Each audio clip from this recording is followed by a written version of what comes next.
Imagine that this folder is a dimensional plane. Now, assuming that it is no height and no depth, what would this mean? It would mean that it's a one-dimensional world. So if, hypothetically, an organism was living inside of it, it would only be able to move in a linear path forward and backwards in a straight line. Now, if we go to the second dimension, we have two dimensions. We have width and we have length.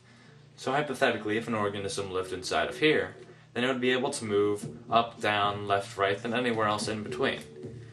And a two-dimensional world is comprised of an infinite series of one-dimensional worlds stacked upon each other. Just as our three-dimensional world, which has depth and length and height, is comprised of an infinite series of two-dimensional worlds. So, now that I have stacked many folders upon each other, we have three dimensions. We have depth, we have length, and we have width. Now what happens if you keep going on from here on out? We would have a four-dimensional world, but what exactly is a fourth dimension? In order to understand this, we need to understand how dimensions are perceived. We live in the three-dimensional world, but despite that, we actually view things to be two-dimensionally. Take a perfect sphere, for example. If you're looking at a sphere, it looks just like a regular two-dimensional circle. The only way that you can tell it's an actual sphere instead of a circle is because of the hues of light on it. So just like in a two-dimensional world, if a organism in the two-dimensional world was looking upon a circle, the light would make it appear to be lighter at one end and darker in the middle.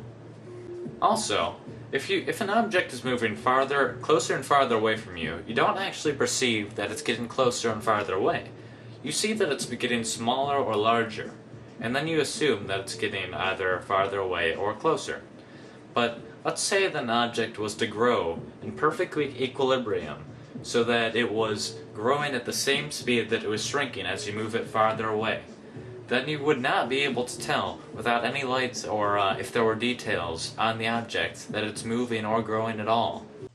You may have assumed that since we perceive things to be in two dimensions, that a two-dimensional organism would see in one dimension.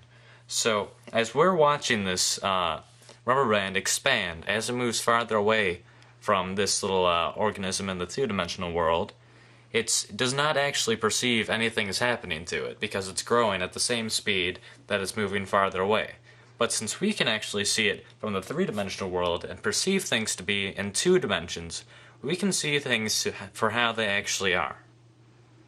The reason that the two-dimensional organism doesn't see things the way they really are is because the two-dimensional organism sees things in one dimension, just how we, three-dimensional creatures, see things in two dimensions. So in a way, we don't really see our world the way it truly is.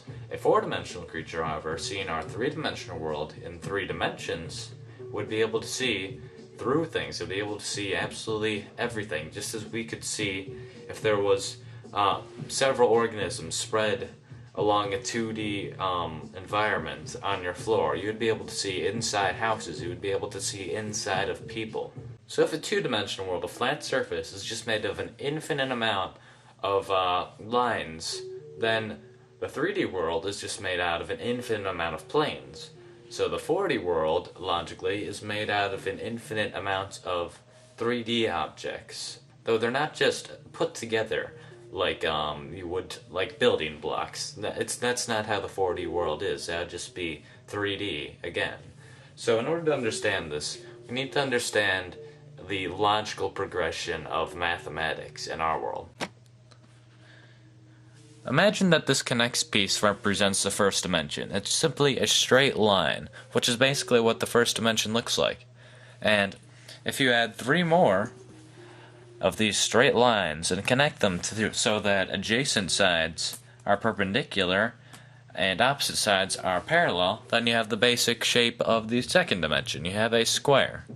Now if you keep going from here and you add it so that there's a total of 4 squares, and all adjacent sides are perpendicular and all opposite sides are parallel, then you end up with, obviously, a cube. So if you tried to keep going from here, and you would have a 4-dimensional basic shape, you would have what's called a tesseract.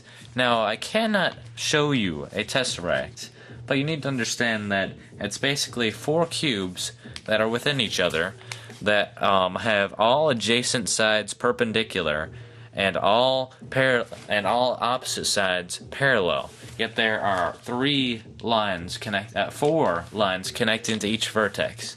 So a tesseract would look somewhat like this picture. Now that's not exactly what it looks like, because this is a 2-dimensional depiction, and obviously not all of the lines are straight. So I cannot show you what a tesseract actually looks like, because we cannot perceive things in the 3rd dimension. You cannot even imagine what a tesseract looks like. You cannot in your mind picture the 4th dimension or a 4th dimensional shape. And you can keep going on from the 4th dimension even. You can go to the 5th dimension, the 6th dimension, the 71st dimension. It doesn't matter. Theoretically, there are an infinite amount of spatial dimensions. A common misconception of the 4th dimension is that the 4th dimension is time. Now, while some argue that by going forward and backwards in time, if you move forward the same distance and backwards the same, then you would end up in the same place you started, just like in the 4th dimension. And while that may seem logical, if you think about it, it really doesn't make sense. If you imply that the 4th dimension is actually time, well, first of all, time is not spatial. There's a difference between space and time, quite obviously. And assuming that all dimensions are according to a pattern, then that doesn't really make sense either, because saying the 4th dimension is time, every dimension has time in it. So that would mean that the 4th dimension is special in some way, which doesn't really make any sense. Another reason this doesn't make sense is that we very, very, very slightly travel through time whenever we move due to the distance that light takes to get to our body.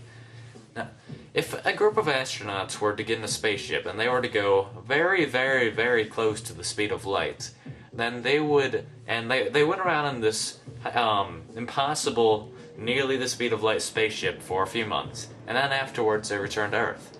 They would find that Earth had actually progressed a few years, so they had moved forward in time by moving that quickly. Another interesting concept involving the 4th dimension is that many physicists and even mathematicians may say that the dimensions are very, very slightly curved, because if you really think about it, nothing can be truly, absolutely infinite. So imagine that the first dimension, the line, is just very, very slightly curved, so that after a very long time, it will end up creating a circle. So, as suggested by many physicists, if you keep going in the same direction, then you will end up where you started after a very, very long amount of time, obviously. And the same thing would happen to the 2nd dimension. If it's just a square, and then you extend it very, very slightly in a curve, then it will eventually make a sphere, and the same thing happens in our dimension, except it will form a very, very slightly curved 3rd dimension, which will form a 4-dimensional universe, basically. So what this kind of means is that our 3-dimensional world is within a 4-dimensional world, and the 4-dimensional world is within a 5th-dimensional world, and so on. Now, I did say that nothing can be truly infinite, but if this is true, and a dimension is really within another dimension, within another dimension, within another dimension, then I'm implying that there's an infinite amount of dimensions, which is the only problem I really have with this theory. I'm not sure if it ever stops, or if infinity is really even possible. We don't know that. Thanks for watching my video, and I hope this gave you a better idea of what the 4th dimension is.